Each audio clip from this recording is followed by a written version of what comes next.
So coming on to the behavior of the revenue, remember one thing, that it is not like cost. The behavior of cost depends upon the time period. It depends upon whether the time period is short run or it is long run. Whereas the behavior of revenue, it depends upon the nature of the particular market.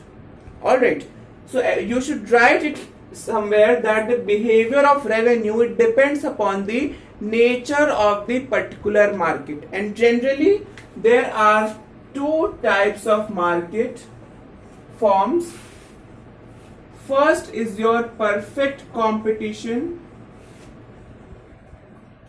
First is your perfect competition.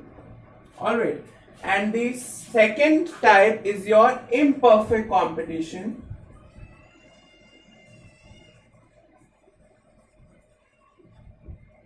Under imperfect competition, we can take monopoly.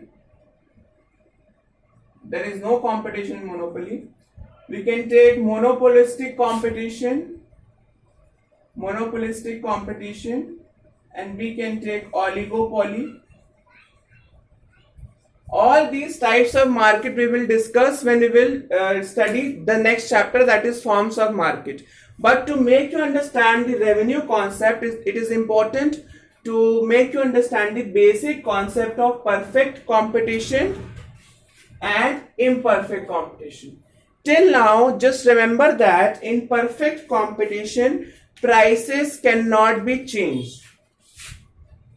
Prices, write it somewhere, prices cannot be changed.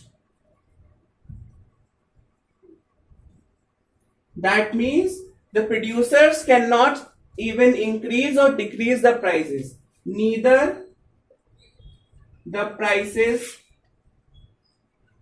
can be decreased nor increased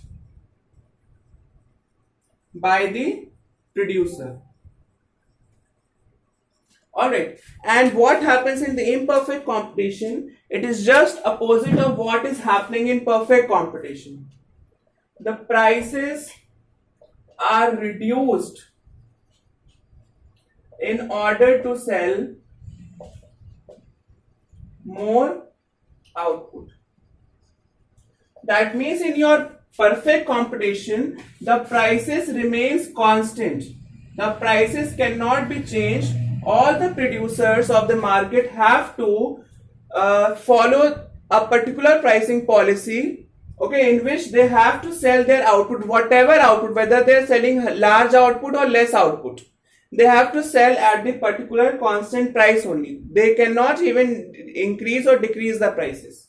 Why it happens, that we will discuss in next chapter. Under imperfect competition, in order to sell more output, the producer has to reduce the prices. In order to achieve more revenue, you can say, the producer has to reduce the output because they have to lure the consumers. So if you are clear with the assumptions that we have taken for the perfect competition and imperfect competition, then we can move to discuss the behavior of revenue under perfect competition with the help of the schedule and diagrams, and the behavior of imperfect competition with the help of schedule and diagrams. Alright, and when I am saying about behavior of revenue, I am talking about behavior of all: total revenue, average revenue, and marginal revenue. They behave differently in perfect competition and imperfect competition. That we will discuss in the next class. Till now, you should be clear that what assumptions we are taking in perfect competition and what is happening in imperfect competition.